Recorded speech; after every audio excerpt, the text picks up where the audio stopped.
Hello and welcome to my spoken snippet, my weekly blogs that I write in Dutch and publish them in English, and I talk about them as well.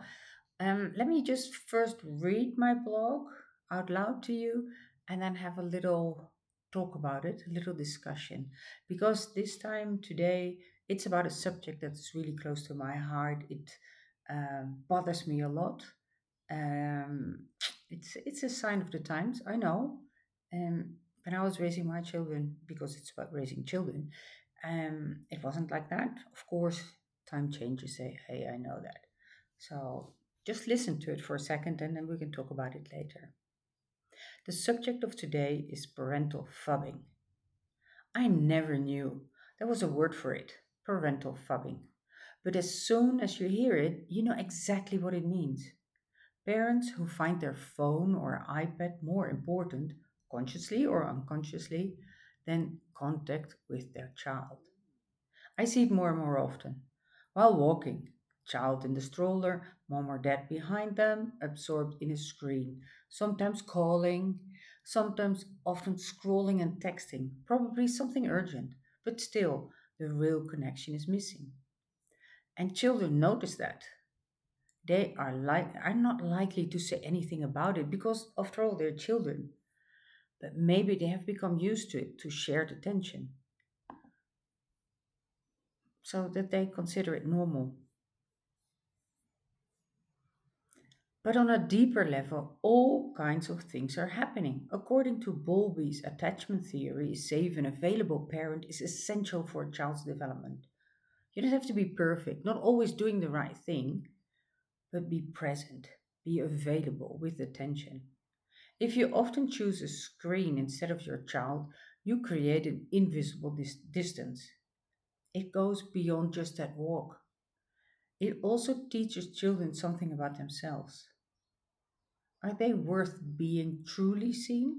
Or do they have to fight for attention? Or maybe just withdraw and start pleasing to get attention? And then you have your role model function because you, as a parent, are a role model. Children copy you.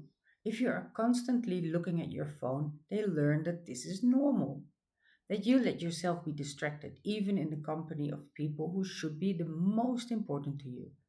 That sounds intense, I know, but it is. It's important to look at it honestly, not to judge yourself. Everyone gets distracted sometimes, but to see what it's really about. Being present starts with mini moments. Leave your phone in your bag for a moment during a walk. Put it on silent. Really listen when your child tells you something. Your eyes on them and not on your screen. Because your eyes, that moment of real contact, means everything to your child. And for yourself, if eventually as well. Because raising children does really become easier. This is my blog, and I was reminded of a research done now, I think in the 70s or 80s, with a mother and a baby. And the mother and the baby were really engaging. I mean, it was like a 1 year old or a 2 year old. And they were really having fun. And the baby was responding to the mother and so on. And then the mother just turned around and looked back at the child and just didn't respond at all in her face, in her facial expressions. And you could see the child just go berserk, like, what's happening? Mom's not responding to me. What do I need to do? So it started crying. It started um, acting out. It became really quiet. And luckily, they didn't do it for a long time. So everything went okay. But they redid this research a couple of years ago. I think only, well, maybe 5 years ago or something, while parents were holding their phone in their hand. And I mean, Eve might have felt that as well, that if you're talking to somebody who's constantly looking at the phone, you don't feel very important to that person as well.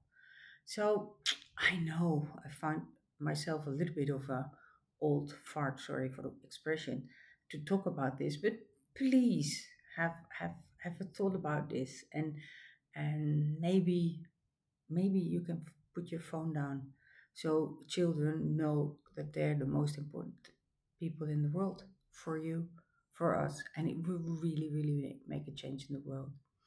Okay, thank you for listening. And if you have any comments, please leave them below the video. You can always send me an email or find me on Instagram. Talk to you next week. Bye bye.